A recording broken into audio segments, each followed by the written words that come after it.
Magandang araw! I hope everyone who's watching this video is safe, healthy, and happy. So, itong presentation na to is about naming amines and amides. So, amines with the formula RNH2 are derivatives of ammonia. So, yung ammonia ay NH3, no? So, pag pinalitan mo yung hydrogen ng R, so we have amines. Okay, so R can be an alkyl or aryl group. Okay. And amines are classified according to the number of carbon atoms bonded directly to the nitrogen atom, such that we have primary amine, secondary, and tertiary amine. So, this is the structure of ammonia. So, you have nitrogen with 3 hydrogen atoms. Now, if you replace one hydrogen with R, you have a primary amine. If 2 hydrogen atoms are replaced with R, you have a secondary amine. If all hydrogens are replaced with R, then you have a tertiary amine. R can be identical and they could also be different substituents. So, how do we name amines? So, the common names for simple aliphatic amines consist of an alphabetical listing of alkyl groups attached to the nitrogen atom, followed by the suffix amine. Now, there is also a systematic naming of amines used by some chemists, which I will show later on. Now, when the amino group is used as a substituent, then the NH2 rather is used as a substituent, it is called the amino group. Okay. So, for example, we have here 4 structures. So, the blue ink is the IUPAC name. The red one is the chemical abstract name, which is being used by some chemists. And then the last one, the black ink, is the common name. So, for IUPAC name, the amines are named as amino derivative of alkanes. No? So, amino substituted alkanes. Okay, so here we have 1, 2, 3, 4. So we have butane and an amino group is attached to carbon number 1. So we have a 1-amino butane. So the chemical abstract name is butanamine. No? So butanamine. So yung E, you will drop the E from butane and then you will affix amine as the suffix. And then for common name, so you name the alkyl group, no, and then affix the word amine. So this is N-butyl, N-butylamine. So this one, we have a propane. So 1, 2, 3. Pwede rin namang pababa, 1, 2, 3. Either way, you have a methyl substituent at carbon number 2. And then amino also is considered as a substituent to this carbon. So we have 2-amino, 2-methyl propane. So alphabetical yung pag-list. So amino comes first before methyl. And take note, in any system, we express the name in one word. No? So 2-amino, 2-methyl propane. So, chemical abstract name is 2-methyl, 2-propanamine. And then, for common name, so you have a tertiary butyl, tertiary butylamine. Okay. This one is a propane, so 1, 2, 3.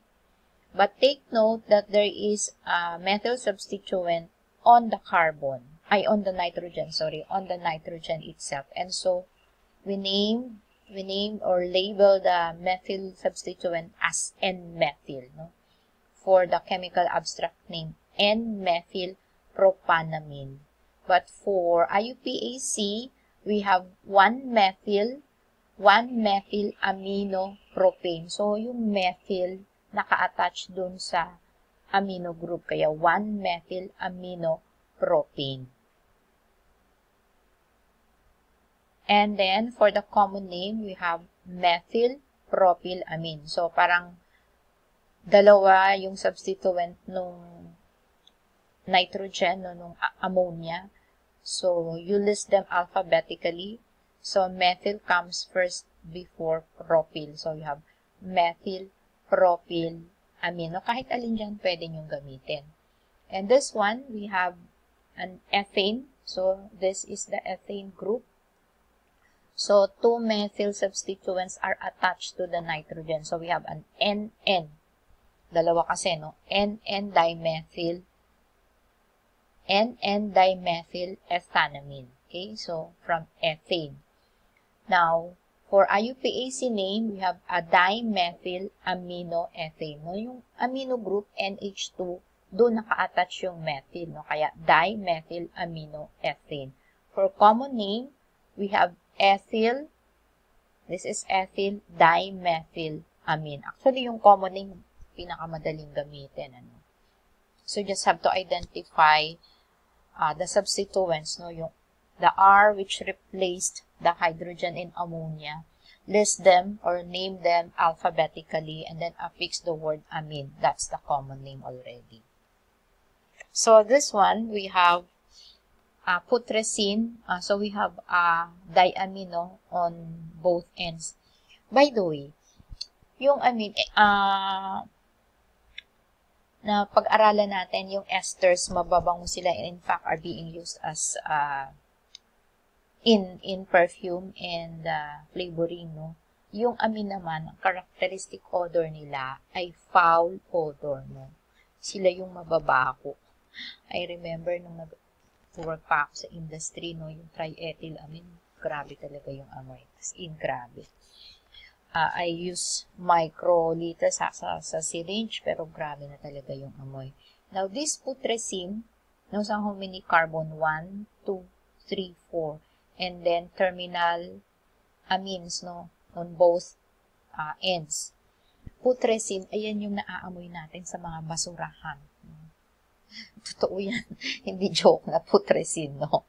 And then, cadaverine, so how many carbons? 1, 2, 3, 4, 5. This one has 4, this one has 5. Yung amoy ng mga patay, di ba? Pagka medyo matagal na yung patay, kaya yung mga murders, no, nalalaman na ano ba yun na ano ba yun na ano yung crime, no? Lumalabas yung crime na ginawa kasi nangangamoy yung mga cadavers, no? Because of the amine which we call cadaverine, no? So, itong mga to, mababaho, spermidine, yan, no? So, may nitrogen doon. So, naka-intersperse doon sa mga carbon, no? And then, this one also, spermine. Ano kasi nagkakaroon ng decarboxylation ang protein, no? Specifically, lysine in cadaverine in the case of putrescine. Kaya, mabaho sila. I-imagine ko pala. Stress na ako. Alright? So, primary amine, ano yung primary amine? So, isa lang, no? Isa lang yung naka-attach dun sa nitrogen. So, may dalawang hydrogen pa siya. So, primary amine in which the nitrogen atom is attached directly to a benzene ring has a special name, and it is called aniline. Now, aryl amines are named as derivatives of aniline. So, ito yung itsura ng aniline, no?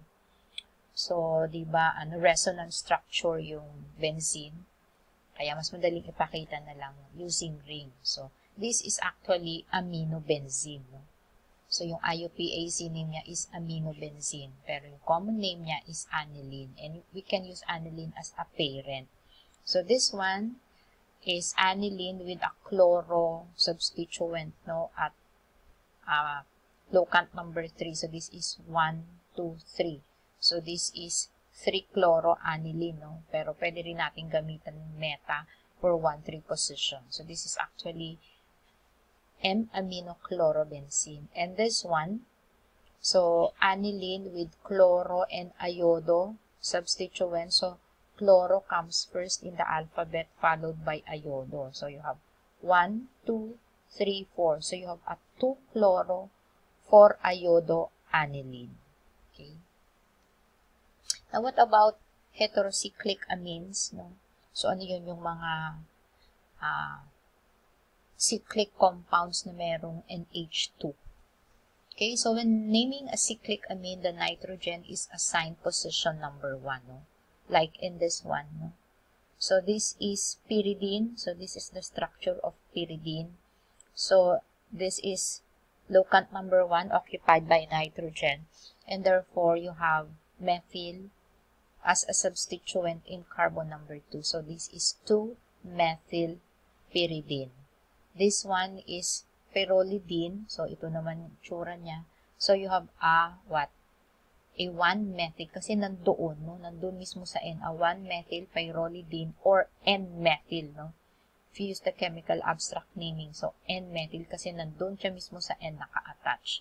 So these are the names I won't expect you to memorize. So you just be familiar with this. No? So this is aziridine, pyrrol and pyrrolidine as I mentioned, imidazole. This is indole.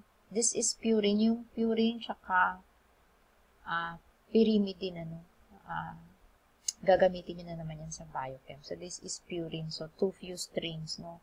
Cyclo and then cyclohexane and then cyclohexene and then penta, cyclopentene. So this is piperidine and then as I mentioned earlier, 2-methyl pyridine. So what about amides? Amides have the structural formula RC double bond NH2. So yung amines, walang carbonyl carbon. So yung amides, ang kaibahan niya sa amines, meron siyang carbonyl carbon. So amides are derived actually from carboxylic acid and an amine.